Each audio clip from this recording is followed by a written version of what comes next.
Hello, ladies and gentlemen. Welcome to Triple N Media. I am Dr. NIk Nikam. In this presentation, we're going to look at tariff wars. Who is the winner? Who is the loser? What is the long and short-term effects of economics on the country and on the people in the United States? What will be the people's morale? We're going to take a simple example of a German car like Mercedes, walk you through step by step as how the tariffs affect you as a consumer. That's the bottom line. So let us continue with the presentation. First of all, let us take an example of a Mercedes-Benz car costing $50,000. So you can follow my arrow here, yellow arrow, $50,000. And Trump imposes 25% tariffs on the car.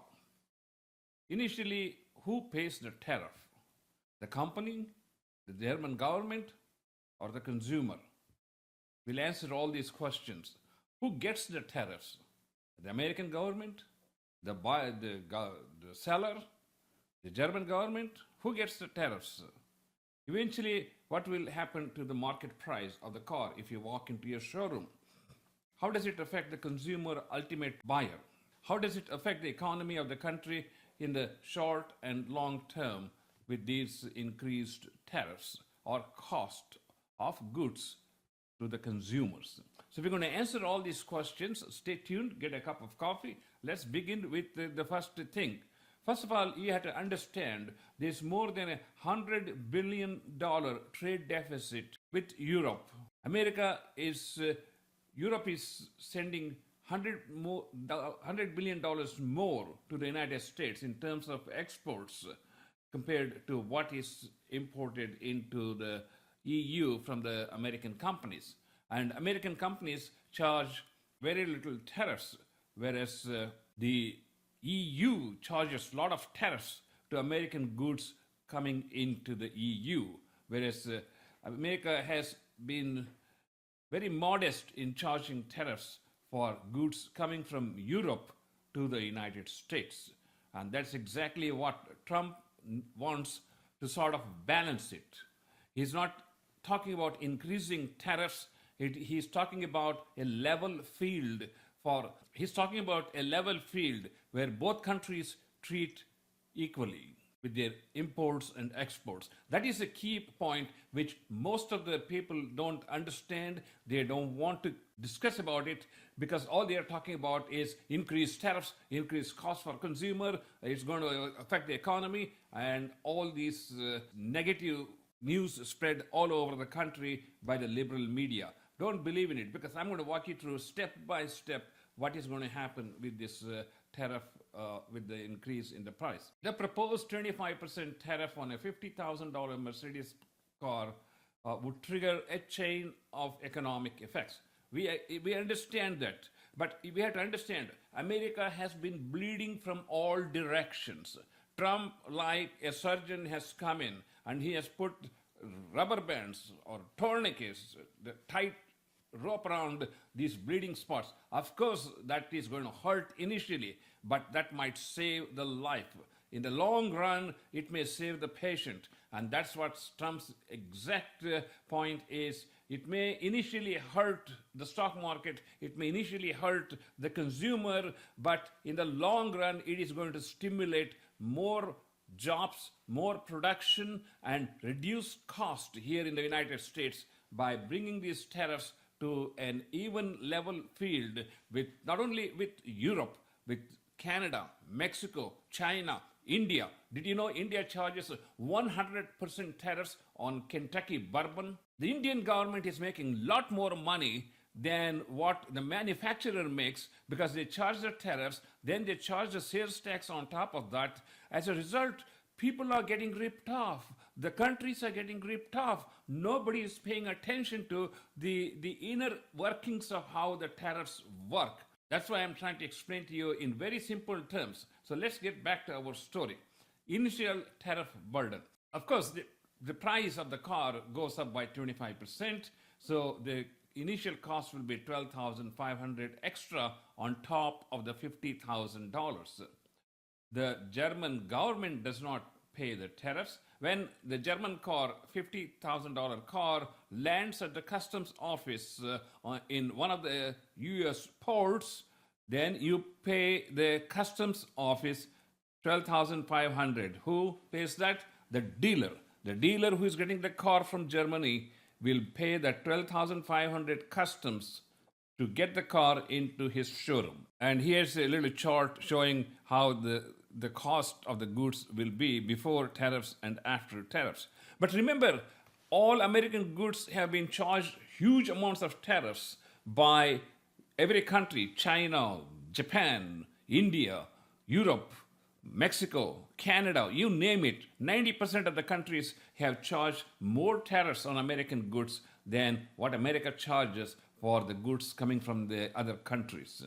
That has to be leveled off. So the market price now, instead of being base $50,000, now we're going to do maybe you see a new sticker which says tariffs $12,500, total cost $62,500, and it is going to be coming out of you, the consumer, and your pocket. It is a sad situation. I agree with you. If I'm going to a Mercedes dealer, a car which was $50,000 a month ago before the tariffs, now this car is costing me $62,000, I would be skeptical about this. So there's a lot of chain reactions will happen when the cost goes up by 25%, because the automakers might absorb some of the cost.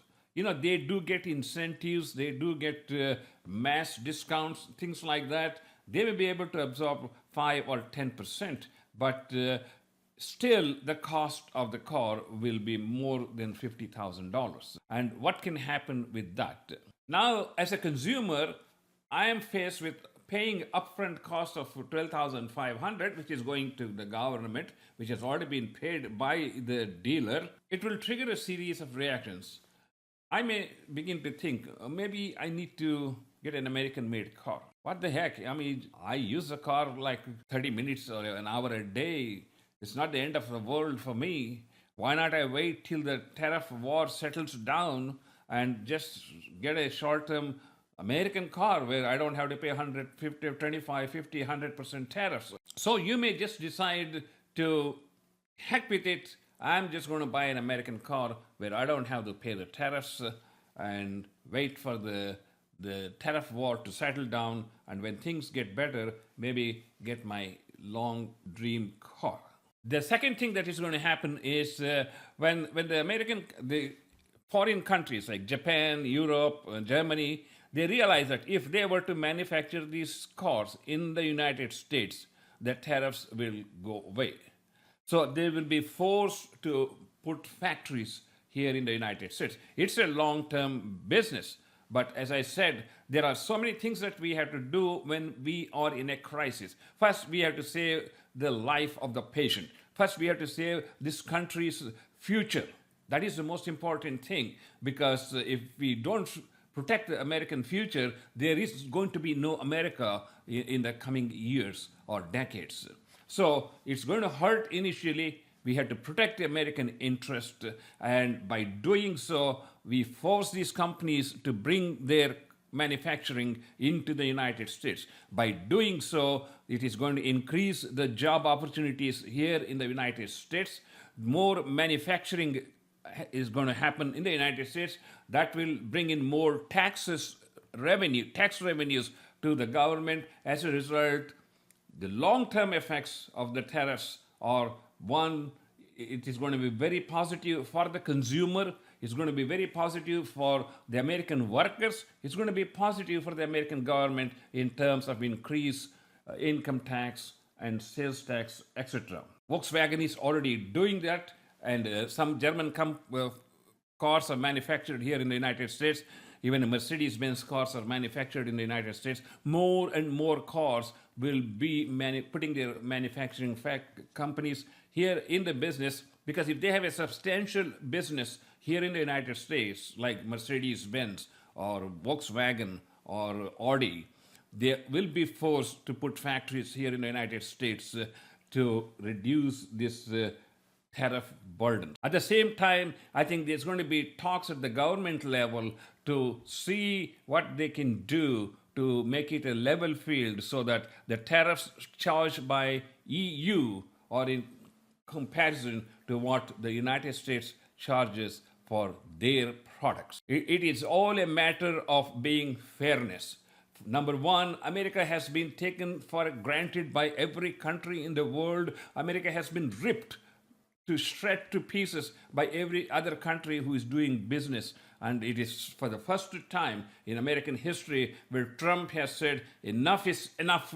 We want to control this massive bleeding from all directions, from businesses, from government subsidies, federal employments, and all these things. And as a result, I think this is the right way to go. It's going to hurt bad, real bad initially, but in the long run, I think it's going to have positive effects in terms of bringing manufacturing, in terms of reducing the cost of goods, in terms of improving American productivity, which are all beneficial to this one. Let's talk about the economic effects, short and long-term effects of increased tariffs. As the tariffs go into effect, as I told you, as a consumer, I may say, I'm not going to pay 25% more for this car, which was less just a month ago before the tariffs went into effect. As you can see, there's a $102 billion trade surplus with the United States from Germany. The pressures will be mounting on German companies to produce cars in North America, which I talked about, and Volkswagen and Stellantis are already manufacturing here in the United States. The $12,500 per car added to the federal revenue, potential growth for domestic automakers, Ford, GM, if consumers shift to US-made vehicles. So that's going to stimulate the sales of American-made cars, be it GM, Ford, or Mercedes-Benz or Volkswagen.